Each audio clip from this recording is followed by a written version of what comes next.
Hello, RP people, and welcome to a unique episode of Role Playing as Smart People.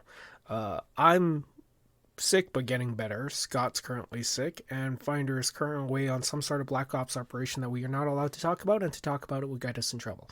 So, on that note, I decided I'm gonna run Artefact. Now, if anyone doesn't know what Artefact is, it's a solo RPG about making sentient magic items, and it is really kind of a unique game on its own.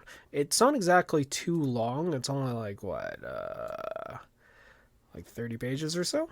Yeah, something like 30 pages, 32 pages. And it's a fun little game. Yeah, I got no complaints about it, but I'm going to read you my story. I will also add in a little bit of extra little things, and then if you guys like it, I would suggest checking it out. The item I have chosen is an ornament, more specifically a small coin-like trinket with a jester's hat etched into it, made of copper and 3 small gems at the tip of each point of the hat, of the colors blue, red, and green. The other side of the coin is left empty, but discolored in the center in the shape of a thumbprint, oxidized and darkened. The energy within always creates an air of playfulness and curiosity within the onlookers. Tom Baldwin, unlike many conjurers, wizards, and conquerors of the material realm, had less ambitious plans. His goal was a simple one: keep his small town happy. There was not many threats in the town, so pleasure was its main game. He created illusions to entertain the young and old alike, explosions in the sky at night to brighten the darkness and place wonder into the eyes of many. His favorite game, though, was one with a small trinket he kept ever present on him, a small copper coin with a jester's hat on one side and an empty face on the other. When asked where he got this coin, he simply explained that it arrived one day in his pocket. He would perform a trick that no one could explain with anything but magic. He'd present the coin and ask the question, "What is in your pocket?" After he received a response, he'd rub the empty side of the coin, and as if by magic, the item would show on the coin. He would then put it in his pocket, and like magic, the item on the coin would magically appear out of that pocket. It could do much more than that. One time is that he asked, "What is in that shed?" The farmer replied, "Oh, that's just where I keep my fork pick," only for Tom Baldwin to pull that forklift out of his pocket. As time went on, Tom Baldwin aged. He no longer had the spirit to go out and entertain as he once did. Teaching small tricks to locals with aptitude was all that he could truly muster. He was still beloved by the town, but was not able to perform as he once did. The jester's coin, as he called it, unbeknownst to the audience, took a great drain on his stamina, and now he simply could not use it with any vigor. Tucked on his shelf, he kept it, clutter-free for the moments he felt like rolling it through his hands. Unfortunately, Tom could feel the boredom exuding from the coin. Something he only thought was in his mind now became more evident. The coin is alive. It is bored, and it wants to play. Thought of how he had gotten the coin in the first place came back to him. It appeared in my pocket. Am I supposed to give it away as well? As the jester coin sat on the shelf, bored, ignored, and unused, it began to ponder its other hosts. This is what always appears to happen. They lose interest in the jester and stop using it. It's a story that continued time after time after time. Only once they chose to depart the jester, lose it, or even die, can the coin truly leave the current host. It always begins and ends the same way. Their new host loves the jester, takes care of it, and uses it frequently, then gets bored of it and puts it away, forgetting or not caring that it's still there. Don't they understand the jester needs to play? The jester watched the old man. He was bored of him. He never got to play. Sure, the host would take him into his hands, but he would never use him. Until one day, something that had never happened before happened. The old man spoke to it. I can tell you are bored, and I am sorry for that, as these old bones can not use you as you deserve. I always contemplated if you were alive, but never thought past that. So for all the joy you have given me, and the neglect I have shown you, I will give you a gift. The jester was perplexed. This has never happened before. Is this old man talking to me? Tom Baldwin reached for the coin, and for the first time in ages, he held the coin in his hand. What do I have in my pocket? Silence filled the room as the old man deliberately, with a somber sigh, continued. A new entertaining home for the jester coin. A day had passed before coming to a new host. Act 2. The Bandit King. Rufus was a ruthless bandit who preyed on the weak and exploited his enemies for coin. He did so with cunning and guile, appearing in a caravan or town by approaching them as a simple traveler, claiming he is looking for a new life or travel companions.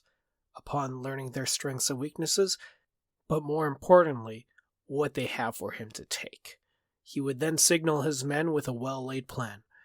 Most did not know they were being attacked until the fight was nearly over. One day a coin appeared in his pocket, a little coin with a jester's hat and small gems. It felt odd and almost alive. He didn't know why, but he kept it in there, feeling as if it may benefit him in the future. One day, while he was traveling with a caravan, he was cornered by a guard. The guard said, I know who you are, and I will not let you and your thugs attack us. Raising a knife closer and closer, Rufus reached into his pocket for something. He did not know what, but simply pulled out the coin. Almost without realization, he asked a question. That may be your dagger, but what is in your scabbard? The guard looked puzzled at first, before he replied, My sword, but I won't need to stain your blood on that. Rufus replied, Are you sure it's not in my pocket? Before placing the coin back into his own pockets, Rufus felt what appeared to be a handle. When he deposited the coin and began to pull, the guard's blade was in his hand. After the scuffle, which was easily won by Rufus, began an obsession with the coin, testing it to see its potential. Slowly, he created an empire of bandits who followed his every whim. Rufus, the Jester King, was born. Time passed, and the Jester coin enjoyed the new excitement this host brought. It was not the same game, but the outcomes were always similar. Unlike his former host, this one played an odd game, one where the audience did not appear excited and joyed by the display, but in shock and fear. The jester began to enjoy this feeling, and the coin began to darken. No longer the shiny copper color, it was now onyx black with shifting colored gems. Curiosity was its favorite feeling, as it never knew how the audience would react next. Sometimes it was in shock, other times in anger. It relished in the deviance of its host and prayed it would continue. Eventually its host drew the ire of a competing gang, and this excited the jester. He did not care about the politics involved, he just cared about the outcome. And one day, when the host sat down to talk with the other bandit leader, the bandit leader said to the host, Well, I have a dagger in my pocket, and you have none in yours. So you have a choice. You can either give up willingly and give me all your men, or I could stab you in the throat right now. Rufus smirked and stared at him and said, Well, what is in your pocket? For the other bandit leader to reply, A dagger, I just told you. To Rufus' amusement, he just said, Not anymore. As the host became more powerful, so did he too become more lazy. The adventures the jester had while in the host's possession was entertaining, but now life has become tiresome. The jester coin was bored again. But this time it was not willing to sit idly by and wait for its chance of freedom. And it got that chance eventually. An assassin came to the all-powerful Rufus, the Jester King, late one night.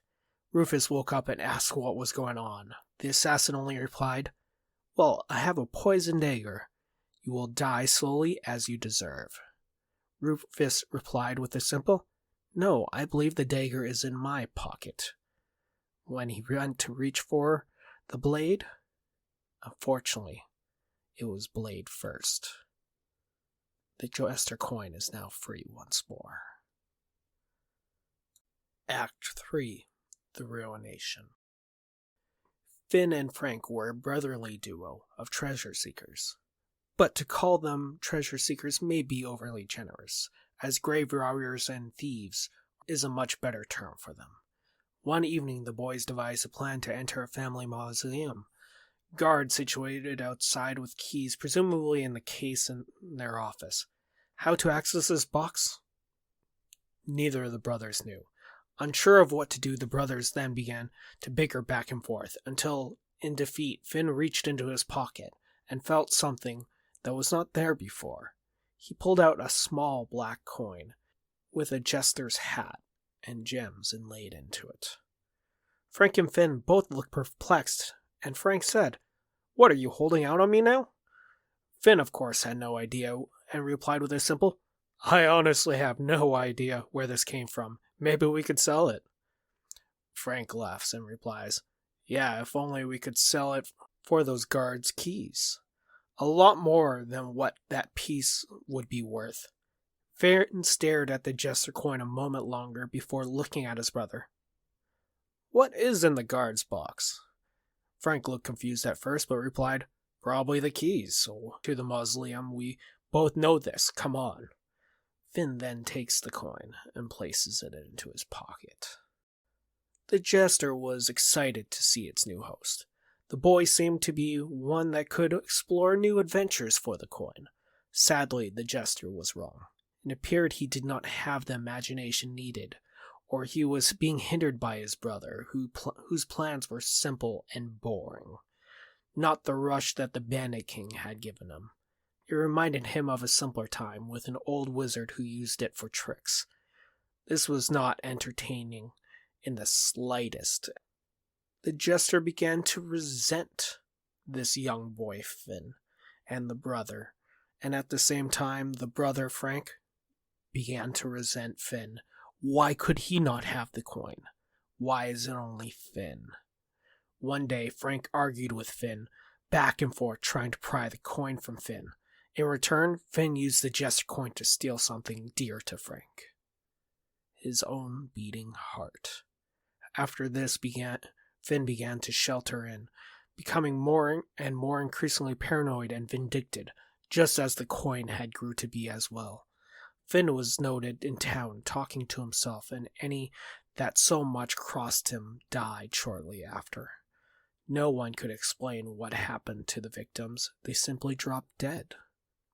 Finn eventually fled the city and buried the coin in a box, ever fearful that someone would try and steal it from him. Time passed, and Finn never came back for the box. The box was never found, and the jester lied in wait until its next. The jester coin sat in that box for what felt like a century. Any noise from the outside the box was always muffled by layers of dirt. The idle boredom it felt before seemed like seconds compared to the endless nothingness of now. The jester knew it needed out, but had no idea how. What will it do for entertainment now? The worms are no host worthy of its reputation. But what reputation? It kept in the pockets of kings, never needing to be known to the greater public. This was entertaining before, as the audience never knew what to expect. But now? This might be its downfall. There are no more audiences to take care of. No more are waiting for their twists.